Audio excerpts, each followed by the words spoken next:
नमस्कार, मैं विजय कुमार पुनिया तिरंगा न्यूज़ चैनल से। और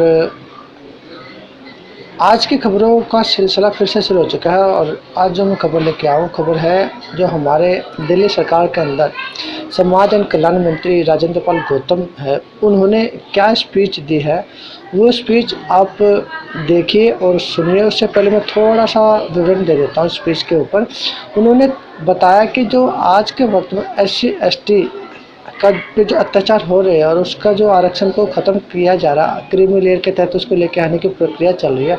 उस प्रक्रिया के तहत राजेंद्र पाल गौतम, जो हमारे माननीय राजेंद्र पाल गौतम है, समाज एवं कल्याण मंत्री दिल्ली सरकार के अंदर है, उन्होंने उसके विषय में बातें बताई हैं। तो चलिए उस वीडियो को देखते हैं और क्या बता रहे हैं। पूरी वीडियो को ध्यान से देखिए और पूरी स्पीच को ध्यान से सुनिए। और उससे पहले अगर आपने हमारा चैनल सब्सक्राइब नहीं किया तो आप हमारे चैनल को सबसे पहले सब्सक्राइब करें और इस वीडियो को शेयर ज़रूर करें। जितना हो सके आप उतना शेयर करें, जितनी ज़्यादा लोगों तक आप पहुंचा सकते हो उसको पहुंचाएं। और लाइक को की तो भरमार कर दीजिए, लाइक दब के लाइक कीजिए ताकि इस वीडियो को ज़्यादा से ज़्यादा लोगों तक पहुंचाइए आप, ताकि लोगों को पता लगे कि आज के वक्त में कोर्ट के माध्यम से जो क्रीमी लेयर का इस्तेमाल करते हुए SC/ST के जो रिजर्वेशन, जो आरक्षण, उस पर जो कैची चलाई जा रही है वो क्या चीज़ है, सारे के सारा विवरण आप सुनिए राजेंद्र पाल गौतम जी से। तो चलिए देखते हैं इस वीडियो को, राजेंद्र पाल गौतम जी क्या कह रहे हैं।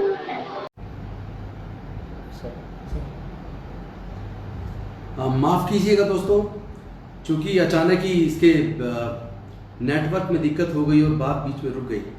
तो मैं बात कर रहा था डाटा की। यूनिवर्सिटी के बाद मैं आता हूँ। देश के अंदर टोटल 89 सेक्रेटरी की पोस्ट है। 89 पोस्ट में से केवल 84 या 85 पोस्ट तो अपर कास्ट के पास है और 2 या 3 पोस्ट केवल SC/ST के पास है और OBC का कोई है नहीं। तो चूंकि पूरे देश की निर्धारित करने वाली, जो पॉलिसी निर्धारित करने वाले लोग हैं, वो लगभग 92% अपर कास्ट के लोग हैं। उसके बाद भी अगर देश की आर्थिक स्थिति दुनिया के मुकाबले पर हम इतने पीछे हैं, अगर दुनिया को compete करके हम आगे नहीं आ पा रहे हैं, जबकि अब से 2000 साल पहले हमारे देश की अर्थव्यवस्था दुनिया में दूसरे नंबर पे थी चाइना के बाद, लेकिन आज हम कहाँ खड़े हैं। तो आज जो लोग मेरिट की बात करते हैं उनको ये बात समझ आ जानी चाहिए कि जब सारे 89 में से 85 पोस्ट पर अपर कास्ट के लोग सेक्रेटरी की पोस्ट पे बैठे हैं, तो फिर मेरिट पे प्रश्न चिन्ह किसकी पे लगेगा। फिर आप रिजर्वेशन को उसके लिए दोषी कैसे ठहरा सकते हैं, जब सुप्रीम कोर्ट और हाई कोर्ट्स के अंदर 90% से ज़्यादा अपर कास्ट के जजेज हैं। फिर मेरिट का जो प्रश्न वो कहाँ चला गया। फिर जो मेरिट किसकी बिगड़ रही है, जब देश को आप चला रहे हैं तो आपकी बिगड़ रही है। इसका दोष आप रिजर्वेशन वाले लोगों पर नहीं डाल सकते। आज आप देखिए मेडिकल के अंदर कितनी बड़ी मात्रा में पूरे देश के अंदर मेडिकल कॉलेज और लॉ के कॉलेजेस, मैनेजमेंट कॉलेजेस हजारों की मात्रा में सारे हाईवेज पे खुल गए। उधर जो मेडिकल काउंसिल उसके लिए परमिशन देती है मेडिकल कॉलेज खोलने के लिए, और लॉ कॉलेज खोलने के लिए बार काउंसिल परमिशन देती है। एक के बाद एक बाढ़ आ गई ऐसे कॉलेजेस खुलने की जहाँ पैसे के आधार पे एडमिशन्स बड़ी मात्रा में होते हैं। अब बताइए मेरिट के लोग उसमें पैदा होंगे जो पैसे दे के आ रहे हैं, या बिना मेरिट वाले आएंगे। अगर आप रिजल्ट देखें, जो रिजर्वेशन के जो रिजल्ट्स आ रहे हैं, जब आप कंपेरिजन करेंगे, चाहे वो सिविल सर्विसेज का रिजल्ट हो, चाहे सेंट्रल एक्साइज कस्टम्स या इनकम टैक्स इंस्पेक्टर्स वाला रिजल्ट हो, चाहे बैंक PO का रिजल्ट हो, चाहे क्लेरिकल का रिजल्ट हो, जब आप उसमें देखेंगे कि रिजर्व कोटे के कितने नंबर पे नौकरी के लिए सिलेक्शन हो रहा है और जनरल कैटेगरी कितने पे हो रहा है, तो वो मार्जिन घट के बहुत कम रह जाता है। और लोग कहते हैं कि 33% वाले का MBBS में हो गया, 80% वाले का नहीं हुआ। ऐसे बोलने वाले लोग कृपया आंकड़े सामने रखें। मैं दावे के साथ कह सकता हूं कि आप पिछले 3-4 साल के आंकड़े निकाल लें, आंकड़े निकाल के आंकड़ों की साथ बात करें, तो आप पाएंगे कि कंपटीशन में जो डिफरेंस है, गैप है, वो बहुत ही कम रह गया है। यहाँ तक है कि कुछ पोस्ट पर, जैसे DSSB के अंदर अभी पिछले साल जब रिजल्ट आया क्लेरिकल का, तो उसमें जनरल कैटेगरी से ज़्यादा SC कैटेगरी की कट ऑफ गई थी। ऑन रिकॉर्ड आप इसके डाटा निकाल के देख सकते हैं टीचिंग के अंदर। और इसके साथ साथ अलग अलग आंकड़े आप निकाल के देखिए, सिविल सर्विसेज के देखिए, उसमें देखिए कि रिटन टेस्ट के अंदर एससी कैटेगरी के लोगों के नंबर कितने गए, ओबीसी के कितने, एसटी के कितने और जनरल कैटेगरी के नंबर रिटर्न में कितने और इंटरव्यू के अंदर उनको कितने नंबर मिल रहे हैं और इनको कितने नंबर मिल रहे हैं। पक्षपात कहाँ कहाँ नहीं होता। जितनी इंडस्ट्रीज हैं उसके अंदर जो नौकरी करने वाले लोग हैं वो कौन है? जो इंडस्ट्री के मालिक है वो भाई भतीजावाद चलता, अपने रिश्तेदार को लगा देते हैं। जितना मीडिया है वहाँ पे आप देख लीजिए, दलितों की, आदिवासियों की, अति पिछड़े वर्ग के लोगों की वहाँ एंट्री बैन है। 90% तो अपर कास्ट के पास ही मीडिया, चाहे वो हाई कोर्ट हो, चाहे सुप्रीम कोर्ट हो, चाहे मीडिया हो। और इसके साथ साथ जितने private engineering college, medical college, aided school, private school, उसके अंदर जो टीचर भर्ती होते हैं उसका आंकड़ा उठा के देख लीजिए, उसमें SC ST OBC का लोग तो आते ही नहीं है, क्योंकि वो रिजर्वेशन को लागू ही नहीं करते। वो कहते हैं हमारा प्राइवेट इंस्टीट्यूट है, वहाँ तो 100% आपके पास है। फिर आपका रिजल्ट कैसा है? फिर आपके लोग इतने काबिल क्यों नहीं निकल रहे हैं? ये प्रश्न चिन्ह लगाता है। तो रिजर्वेशन ये अघोषित रिजर्वेशन है। आप डाटा चेक कर लीजिए, जितनी वैकेंसीज 4th क्लास की supreme court, high court, district courts के अंदर निकलती हैं, उसके अंदर चूंकि कोई टेस्ट नहीं है, और जहां भी रिटन टेस्ट नहीं है, जहां केवल इंटरव्यू से सिलेक्शन होता है, वहां कौन लोग सेलेक्ट होते हैं? वहां तो SC ST OBC के लोग एंट्री नहीं कर पाते, बहुत नाम मात्र को, क्योंकि एक्सेप्शन आ रही। अंदर आ जाइए, जो professor, associate professor, assistant professor का जो सिलेक्शन होता है वहां पे कोई रिटन टेस्ट तो है नहीं, और चूंकि रिटन रिजर्वेशन तो है नहीं, ऊपर लेवल पे बहुत कम है, और वो भी पिछले कुछ समय से लागू हुआ है। तो वहाँ चूंकि रिटन टेस्ट नहीं है और पूरा का पूरा इंटरव्यू बेस्ड है, तो वहाँ पे इंटरव्यू बॉडी में बैठने वाले लोग, वहाँ पे भी भाई भतीजावाद होता है। चाहे तो उनके द्वारा जो थीसिस है उसको देख के, जिस सब्जेक्ट में उन्होंने रिसर्च किया है, डॉक्टरेट किया है, उसी सब्जेक्ट पे उनसे सवाल पूछ के देखिए तो पता लगेगा, वो बगले झांकने लगते हैं। ऐसा लगता है जैसे कि उन्होंने जो PhD की है वो नकल मार के उनको ही खुद सारी चीज़ें अवेलेबल करा दी और उसी को टेप के बना के जमा कर दिया हो। इसीलिए वो बगले झांकते, जवाब नहीं दे पाते कि जिस सब्जेक्ट से उन्होंने PhD की उस सब्जेक्ट के बारे में जो सवाल पूछते तो जवाब नहीं दे पाते ज़्यादातर लोग, सबके बारे में नहीं कह रहा हूँ मैं। इसका मतलब क्या, वहाँ मेरिट कहाँ गई? जहाँ जहाँ इंटरव्यू के बेस पर सिलेक्शन होते हैं, जहाँ जहाँ आउटसोर्स होता है, वहाँ तो कोई रिजर्वेशन नहीं है। तो मैं ये कहना चाहता हूँ कि रिजर्वेशन को देखा जाए तो ना केवल कोर्ट्स ने डाइल्यूट किया है, एक जजमेंट नहीं है, अनेकों जजमेंट है। मैं ये रिजर्वेशन एंड कंसेशंस स्वामी की ये बुक पढ़ रहा था, इसके साथ साथ मैं अभी भारत के संविधान को पढ़ रहा था, इसके साथ साथ जो जजमेंट अभी आई है कोर्ट की, ये जजमेंट पूरी मैंने पढ़ी है। M नागराजन की जजमेंट मैंने पढ़ी है, यूपी पावर हाउस और यूपी PWD वाले केस में जो अपील देनी है उसको पढ़ा है, और जो ये कई सारी अपील्स को, स्पेशली पिटीशंस को जो इकट्ठा करके, और ये जो अभी लेटेस्ट जजमेंट आई है,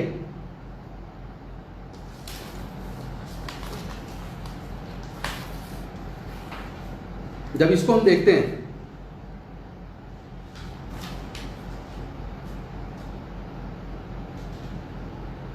इसमें 2 जज बेंच की जजमेंट है। इस जजमेंट को पढ़ने के बाद जो Mukesh Kumar versus state of Uttarakhand, इस जजमेंट को जब मैं पढ़ रहा था तो उसमें कई सारे जो पहले नीचे जजमेंट हुए हैं उनमें कुछ अपील में आए, कुछ रिव्यू के अंदर आए, कुछ स्पेशल लीव पिटीशन चली है, उनको क्लब करके जजमेंट हुआ। तो ये बीच में पढ़ने में आता है कि एक निर्णय कांग्रेस की सरकार ने 2012 में लिया कि प्रमोशन के अंदर हम लोग रिजर्वेशन नहीं देंगे उत्तराखंड में। उसके बाद कुछ लोग हाई कोर्ट चले गए, हाई कोर्ट ने उनके फेवर में जजमेंट दिया कि उनको आप रिजर्वेशन दे दो, क्योंकि ये क्लब होके ही सारी अपील्स आ रही हैं। तो इसके बाद क्या हुआ, इसी बीच वहाँ पे भारतीय जनता पार्टी की सरकार आ गई। भारतीय जनता पार्टी की सरकार ने हाई कोर्ट के जजमेंट के हिसाब से रिजर्वेशन देने की बजाय उन्होंने सुप्रीम कोर्ट में SLP डालना प्रेफर किया, और SLP डालने के बाद बीजेपी की सरकार ने जिस तरह के आर्ग्यूमेंट्स वहाँ पे मुकुल रोहतगी और एक और सीनियर वकील साहब ने रखी, पूरी की पूरी एज इट इज उनके आर्ग्यूमेंट्स को मान लिया।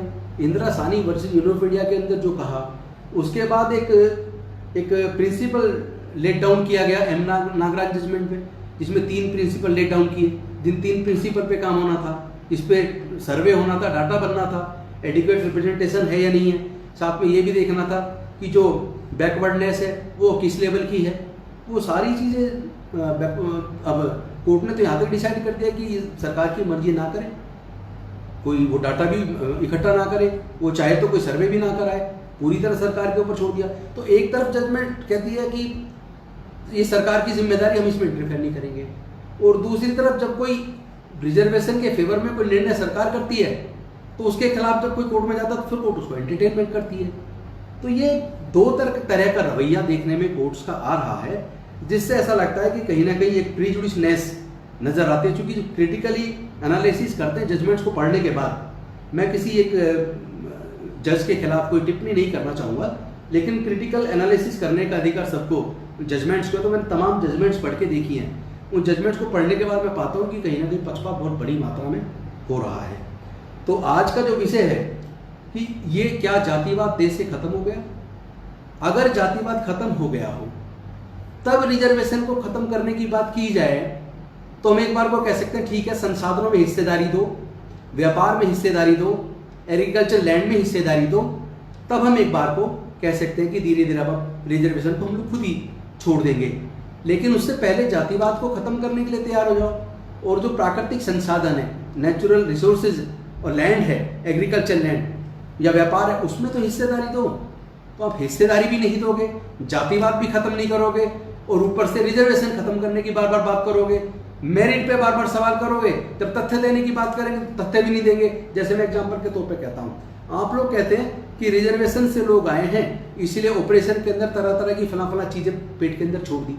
मैं कहता हूँ कोई एक केस बता दो जिसमें रिजर्व कोटे के डॉक्टर ने ऑपरेशन के अंदर करते वक्त पेट में कुछ छोड़ दिया हो। क्योंकि अगर रिजर्व कोटे के किसी डॉक्टर ने छोड़ा होता तो ये बहुत बड़ा मुद्दा बनता, अखबारों की सुर्खियां बनता। क्योंकि वैसे भी media SC ST OBC minorities के मुद्दे पर किस तरह नकारात्मक रवैया अपनाता है, किस तरह उसके एंकर ऐसे बिहेव करते हैं जैसे कि गुंडे हों। मतलब वहाँ पे कोई तथ्यों की परख नहीं होती, वहाँ पे सब लोगों को अपनी बात रखने का भी मौका नहीं दिया जाता, और जो लोग उस सब्जेक्ट की नॉलेज रखते हैं उन लोगों को बुलाया भी नहीं जाता। अपने चूज किए हुए लोगों को बुलाते हैं और लिपा पोती करके ये भी कहते हैं कि आप बोलिए, और उसके बाद उसको अगर कोई बोलता है रीजनेबली फिर उसको बोलने भी नहीं देते। तो मीडिया के माध्यम से SC ST OBC के मुद्दे को तो दबाया जाता है, और कहीं ना कहीं इन वर्गों को कमजोर करने की साजिश आज मीडिया का इस्तेमाल करके अपर कास्ट के लोग कर रहे हैं। और मैं समझता हूँ कि अब हमें सवाल लेने चाहिए, क्योंकि ये मुद्दा ऐसा है कि इस पर मुझे लगता है घंटों चाहिए, तब कहीं जाके एक एक तथ्य सामने रख के हम कर पाएंगे। क्योंकि जो भी पक्षपात होता है, जो भी शोषण होता है, चाहे पायल तड़वी के साथ हुआ हो, चाहे रोहित वेमुला के साथ हुआ हो, चाहे IIT कानपुर के अंदर हमारे प्रोफेसर के साथ हुआ हो, चाहे अनेक केसेस हैं, उन केसेस को अगर मैं चर्चा करूं तो बहुत टाइम लगेगा। उन सारे केसेस में देखने में आता है कि उन सब के साथ जातिगत पक्षपात की वजह से, जातिगत एक प्रिजुडिशनेस की वजह से शोषण हुआ है। इसीलिए जाति जब तक, आरक्षण तब तक, ये बात हम लोगों ने कही है। अब मैं आता हूँ कुछ सवालों के ऊपर, जो सवाल हमसे लोग पूछ रहे हैं उन सवालों के हम जवाब देंगे। एक साथी ने सवाल किया है कि अभी अभी 5 जज बेंच की जजमेंट में जो हैदराबाद के अंदर जो ST के अंदर 100% का जो रिजर्वेशन दिया गया था उसके ऊपर चर्चा करने के लिए जब सुप्रीम कोर्ट के अंदर ये केस आया, और सुप्रीम कोर्ट में उसमें इंटेंशनली और बिना कानून को पढ़े उन्होंने कहा कि आरक्षण तो केवल 10 साल के लिए दिया गया था। मुझे सच में पढ़ के बड़ा शर्म आई, दुख हुआ मन को कि सर्वोच्च न्यायालय में जो जजेज हैं, कम से कम उनसे ये एक्सपेक्ट नहीं किया जाता कि वो कानून की पढ़े बिना प्रॉपर व्याख्या किए, बिना स्टडी किए कुछ भी ऐसे ही बोल दें। क्योंकि एक जनरल स्टेटमेंट होती है कि रिजर्वेशन तो 10 साल के लिए दिया गया था। आर्टिकल 334 ऑफ इंडियन कॉन्स्टिट्यूशन जो मैं अभी पढ़ रहा था, सरकारें पार्लियामेंट के माध्यम से हर 10 साल के लिए बढ़ाती हैं। लेकिन आर्टिकल 335 वो बोलता है रिजर्वेशन, और उसके बारे में कहीं भी 10 साल की कोई लिमिट नहीं बांधी गई है, बल्कि उसका आधार है कि जब तक जातिगत विषमता खत्म ना हो जाए, जब तक एडिक्वेट रिप्रेजेंटेशन ना मिल जाए, तब तक ये रिजर्वेशन चलता रहेगा। लेकिन उस जजमेंट के अंदर जिस तरह सुप्रीम कोर्ट की जजेज ने कैटेगरिकली कहा है कि 10 साल के लिए रिजर्वेशन हुआ था, तो वो पढ़ के बड़ा दुख हुआ कि ऐसा तो कहीं सुप्रीम कोर्ट कहीं भी हमारे संविधान के अंदर नहीं है। तो पहले तो रिजर्वेशन क्यों मिला, कब मिला, उसके आधार क्या थे, उसके कारण कौन से थे, उन सारे तथ्यों को पढ़ना और जानना और समझना जरूरी है। इससे पहले कि रिजर्वेशन के बारे में कोई भी एक टिप्पणी करे, कोई भी कुछ बोले, पहले उनको उसके कारणों को पढ़ना चाहिए कि उसके कारण क्या थे और जिन कारणों से रिजर्वेशन दिया गया था क्या वो कारण अब खत्म हो गए, क्या जातिगत शोषण खत्म हो गया जो अब रिजर्वेशन खत्म करने की बात हो रही है, कि क्या वास्तव में मेरिट रिजर्वेशन की वजह से डाउन हो रही है या लोगों की खुद की नाकाबिलियत की वजह से डाउन हो रही है। ये एक सवाल है जिसको आप जब एक एक करके तथ्य पढ़ेंगे तो आप पाएंगे सच सामने दूध की तरह, और पानी और दूध की तरह सच एकदम सामने आ जाएगा। तो साथियों अब सवाल लेते हैं। पहला सवाल जो प्रशांत जी ने बॉम्बे से किया था, जो 10 साल के लिए रिजर्वेशन किया गया था, तो उसका जवाब मैं दे चुका हूँ। दूसरा सवाल देसराज जी ने किया है, ये दिल्ली से कर रहे हैं कि आपकी अपनी सरकार रिजर्वेशन प्राइवेट सेक्टर में क्यों लागू नहीं कर देती। तो पहले तो मैं बता दूं, हम करना चाहते हैं, हमारी इच्छा है, लेकिन दिल्ली के अंदर सर्विस डिपार्टमेंट अभी भी एलजी के माध्यम से केंद्र के पास है। सर्विसेज डिपार्टमेंट में कोई भी निर्णय लेने का अधिकार दिल्ली की चुनी हुई सरकार को नहीं है, और सर्विसेज डिपार्टमेंट हमें मिल जाए इसके लिए ऑलरेडी सुप्रीम कोर्ट में हम लोग लड़ रहे हैं। और सुप्रीम कोर्ट में पीछे जजमेंट आया था, उसमें कोर्ट ने कहा था कि जो 2 जज बेंच का जजमेंट था, एक ने सर्विसेज डिपार्टमेंट के बारे में दिल्ली सरकार के फेवर में जजमेंट दिया, एक ने खिलाफ जजमेंट दिया, और उसके बाद ये तय हुआ कि अब 3 जज की बेंच गठित की जाएगी, उसको रेफर किया जाएगा, वो डिसाइड करेगी। लेकिन अनफॉर्चुनेटली जो मुद्दे इस कोरोना के दौरान नहीं लिए जा सकते थे, बाद में भी सुने जा सकते थे, वो डिसाइड कर दिए, और दिल्ली की जनता का जो मुद्दा है वो अभी तक उसके ऊपर कोई बेंच बना के कोई सुनवाई होके वो अधिकार अभी हमारे पास नहीं है। तो मैं ये कहना चाहूँगा कि जब दिल्ली की सरकार के पास अगर एब्सोल्यूट पावर आ जाएगी, अगर सर्विस डिपार्टमेंट दिल्ली सरकार के पास आ जाएगा, तो निश्चित तौर पे आपके इस सवाल का हम न केवल जवाब देने की पोजीशन में होंगे बल्कि हम इसको लागू कर पाएंगे। अब मैं अगला सवाल लेता हूँ।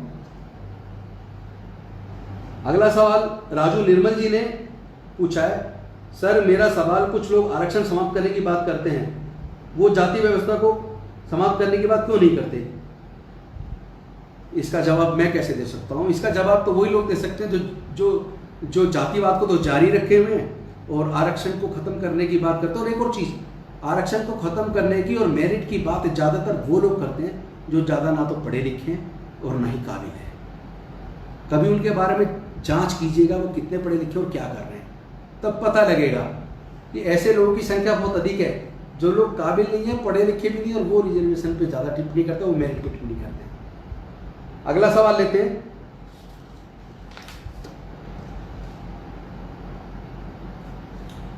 ये संजय जी गिटोरनी से हैं। पिछले 70 सालों में देश ने बहुत कुछ देखा, लेकिन समता के मूलभूत अधिकार को मूल रूप से लोगों को स्वीकारते हुए नहीं देखा। बराबरी से इंसान को इंसान के साथ चलने नहीं देखा। जातिगत भेदभाव को खत्म होते नहीं देखा। मुझे लगता है कोई सवाल नहीं है, ये तो हम और आप सब लोग रात रात दिन देख रहे हैं कि जातिवाद खत्म होने की बजाय अपना स्वरूप बदल रहा है। लोग कहते हैं मैं तो साथ में खाना खा लेता हूँ, उससे क्या हो रहा भाई, खाना खा लेता हूँ। मैं कहता हूँ क्या रोटी बेटी का रिश्ता सब लोग स्वीकार कर रहे हैं? क्या जातिगत आधार पर जो आज इंटरकास्ट मैरिजेज होती हैं, क्या जाति की वजह से हत्याएं नहीं हो जाती, मॉब लिंचिंग नहीं हो जाती, क्या हॉरर किलिंग नहीं हो रही है? तो इससे साफ जवाब मिल जाता है कि अभी अपर कास्ट लोग या जो जाति का घमंड जिनके अंदर है वो जाति को खत्म नहीं करना चाहते। तो यही आपका जवाब हो सकता है। अगला सवाल विवेक कुमार जी हैं बवाना से। आरक्षण का विरोध वह लोग करते हैं जिन्हें समाज की व्यवस्थाओं में अपना वर्चस्व और स्वामित्व दिखाई देता है और मानता है देश के सभी प्राकृतिक संसाधनों पर उनकी हिस्सेदारी रहनी चाहिए, जबकि इसके असली हकदार मूल निवासी हैं। क्या हमें अपनी भागीदारी के हिसाब से हिस्सेदारी मिलनी चाहिए या नहीं? ये तो आप जानते हैं कि मैं बार बार काफ़ी लंबे समय से डिमांड कर रहा हूँ कि प्राकृतिक संसाधन जैसे खेती की ज़मीन, जैसे तमाम तरह के खनिज पदार्थ की खाने, ये कोई माँ के पेट से लेकर पैदा नहीं हुआ। सैकड़ों साल पहले कुछ ताकतवर लोगों ने ज़मीन को कब्जा लिया और वो उस पर लगातार कब्जा उनका बना हुआ है। कुछ लोगों ने धर्म के आधार पे पूरे व्यवसाय को एक कुछ चंद जातियों के कब्जे में ले लिया और वो लगातार कब्जाए हुए हैं। तो ये तो मैं बार बार कहता हूँ कि हमारे लोगों को प्राकृतिक संसाधनों में और खेती की ज़मीन में हक मिलना चाहिए।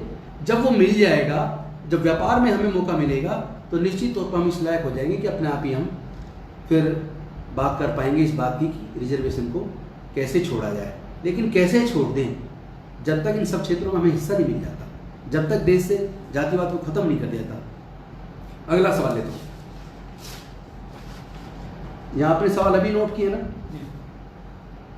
एक सवाल आया संजय निम जी की तरफ से, शिक्षा में चल रही नो डिटेंशन पॉलिसी को बंद किया जाए। संजय जी, वैसे मैं आपको बता दूं, नो डिटेंशन पॉलिसी अभी पीछे सरकार ने बंद कर दी थी। केवल कोरोना की वजह से इस बार 8वीं तक को पास किया गया और 9वीं और 11वीं को पास किया गया।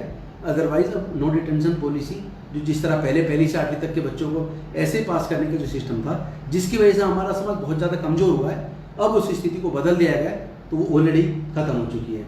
एक सवाल आया ललित कुमार जी की तरफ से, sir we should stand up our youth for technology development. निश्चित तौर पर मैं मानता हूँ हम लोगों को अब, चूंकि रिजर्वेशन धीरे धीरे खत्म हो रहा है, धीरे धीरे अनेकों सरकारी संस्थान बिक रहे हैं, प्राइवेटाइज हो रहे हैं, और बहुत सारी नौकरियां आउटसोर्स के थ्रू भरी जा रही हैं जहां रिजर्वेशन नहीं है।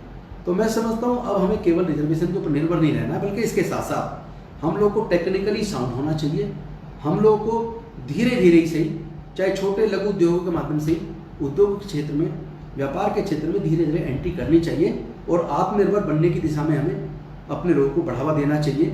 और सरकारों को चाहिए कि वो आसान शर्तों पे हमारे लोगों को धन मुहैया कराएं, लोन मुहैया कराएं, ताकि हम लोग प्राइवेट सेक्टर में धीरे धीरे अपना स्थान बना सकें और अपनी इच्छा से इस रिजर्वेशन रूपी जो एक स्टिग्मा बन गया है उसको हम लोग खुद छोड़ने के लिए तैयार हो जाएं। अगला सवाल लेते हैं,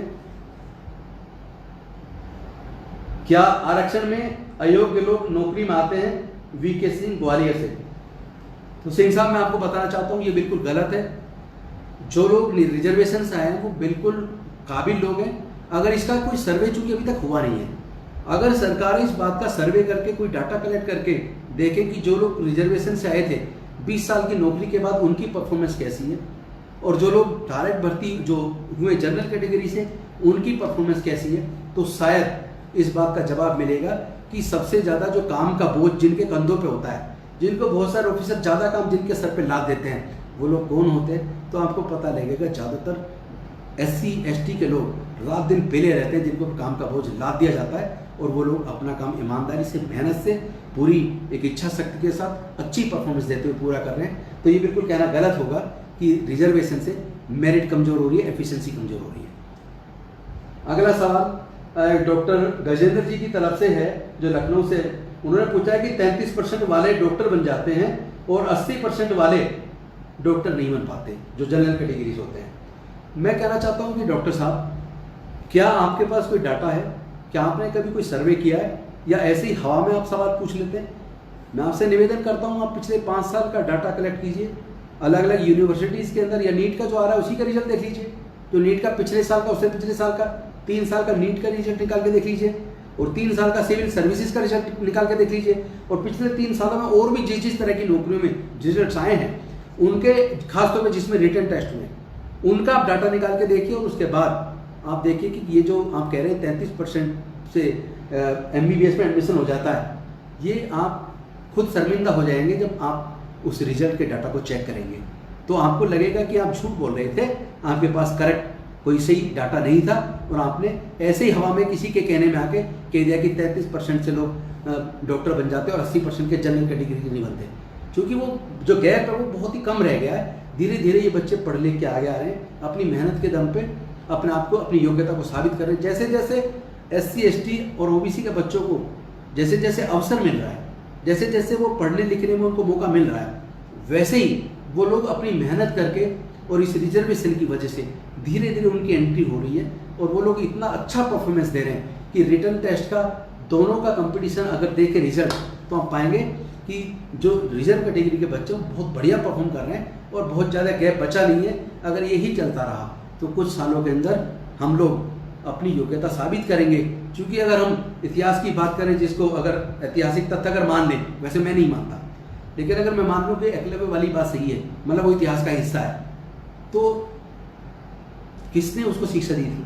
अपनी काबिलियत से अगर हम एकलव्य जैसे एक धनुर्धर जो दुनिया के बेस्ट धनुर्धर बन सकते हैं, इसका मतलब हमें मौका दीजिए। हमारे पास काबिलियत की कमी नहीं है, जब जब मौका मिलता तब तक हम लोग अपनी काबिलियत साबित करते हैं। चाहे टीना डाबे में सिविल सर्विस में टॉप करके क्या हो, या आंध्रा के लड़के ने सिविल सर्विस में टॉप करके योग्यता साबित की हो, या जेई मेन के अंदर राजस्थान के लड़के ने टॉप करके अपनी मेरिट जाति से बंधी नहीं है। आप मौका दीजिए। हमारे लोग जो 18-18 घंटे खेत में काम कर सकते हैं, जो अन्न उगाने का काम करते हैं, जो तमाम तरह की उत्पादन का काम करते हैं, जो तमाम तरह के विकास का, डेवलपमेंट का काम करते हैं, यानी उत्पादन का भी काम हम करते हैं और कंस्ट्रक्शन का भी काम हम करते हैं। तो जिन लोगों ने इस देश के निर्माण में अपना जीवन लगाया, उनमें काबिलियत की कमी नहीं है। फिर कभी ऐसा सवाल मत करना। मुझे लगता है चूंकि समय काफ़ी हो गया है और बाकी सवाल बहुत सारे रह गए, उनका जवाब बाद में दूंगा, लेकिन एक सवाल ले लेता हूँ। एक सवाल पूछा गया है मिस्टर रवि नारा जी द्वारा, बैंकों का लाखों करोड़ रुपया कौन लेकर भाग गया? भाई मैं कहता हूँ इसका डाटा सरकार के पास है, उसको डाटा को तुरंत पूरी तरह अखबार में छापिए, तो स्थिति सामने स्पष्ट हो जाएगी। उसमें SC ST OBC का शायद 1% भी व्यक्ति नहीं मिलेगा, जिनके जो लाखों करोड़ रुपये लेके भाग गए या जिनका राइट ऑफ हुआ है, उसमें SC ST OBC के लोग नहीं मिलेंगे। SC ST OBC के लोग मेहनतकश लोग हैं, अगर कर्ज लेते हैं तो पूरी ज़िंदगी उस कर्ज को चुकाते हैं। बहुत बहुत धन्यवाद साथियों। बहुत सारे सवाल रह गए होंगे जिनका मैं जवाब नहीं दे पाया क्योंकि समय का अभाव है, लेकिन अगली बार मौका मिलेगा तो ज़रूर मैं उन सवालों का जवाब दूंगा। लेकिन इसके साथ साथ माफ़ी चाहूँगा, बीच में नेटवर्क की प्रॉब्लम से हमारे फेसबुक लाइव में डिस्टर्बेंस हुआ। तो जय भीम, जय भारत, नमो बुद्धाय, मिशन जय भीम जिंदाबाद।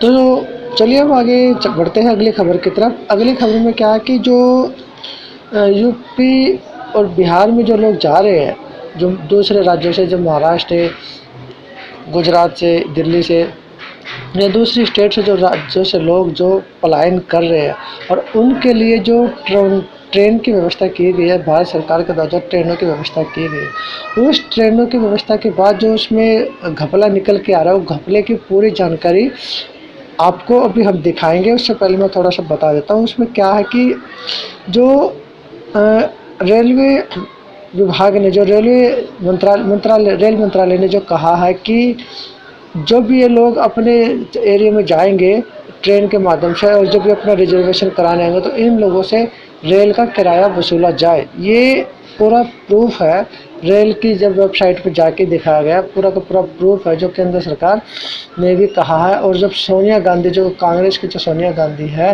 कांग्रेस पार्टी ने जब बोला कि इनका किराया हम अपनी तरफ से देंगे, तो तुरंत जो है केंद्र सरकार के जो मंत्री सामने आ रहे, उन्होंने कहा कि हम लोग जो है ये जब लोग अपने घर जाएंगे तो इनसे हम किराया नहीं देंगे। पूरा मामला क्या है, आप इस खबर को देखिए। इस खबर के अंदर आपको पूरा मामला नजर आएगा, पूरे सबूत के साथ। इस व्यक्ति ने जो आपको बताएंगे कि पूरी की पूरी एक्सप्लेन करके बताएंगे उस सबूत के साथ कि केंद्र सरकार क्या कह रही है और बाद में क्या पलटी मारे। पूरी की पूरी इस खबर को देखिए और आप खुद ही निष्कर्ष निकालिए। लेकिन मैं आपको फिर बोलूँगा, इस वीडियो को शेयर जरूर करें और सबसे पहले तो हमारे चैनल को सब्सक्राइब कीजिए, क्योंकि नीचे लाल रंग का बटन, आप उसको बटन को दबा दीजिए। जब आप इसको सब्सक्राइब करेंगे तो आपको पास हमारी जब भी कोई नई खबर आएगी, जब भी कोई वीडियो लेटेस्ट खबर आएगी, आपको तुरंत नोटिफिकेशन आ जाएगा, आप देख सकते हैं। तो चलिए देखिए इस वीडियो को। इसके अंदर पूरी की पूरी क्या पोल खोली गई है केंद्र सरकार के ऊपर और रेलवे महकमे के ऊपर, रेल विभाग के ऊपर। देखिए इस वीडियो।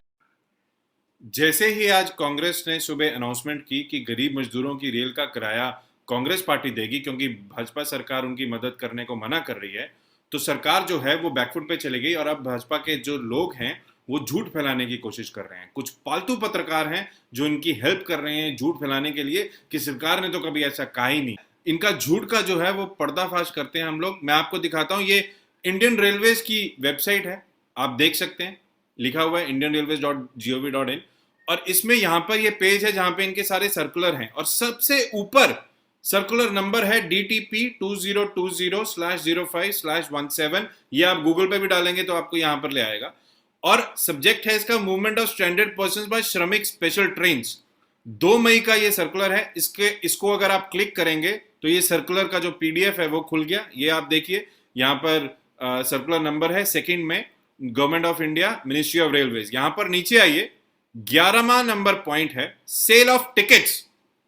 तो जी इन्होंने ये तो कह रहे हैं कि हमने तो टिकट बेचने की बात ही नहीं की, सेल ऑफ टिकट्स। और यहां पे लिखा है as these Shramik special trains are being run by railways only for those persons who have been cleared by originating state in consultation with the receiving state and not for general public, following methodology will be adopted for sale of tickets.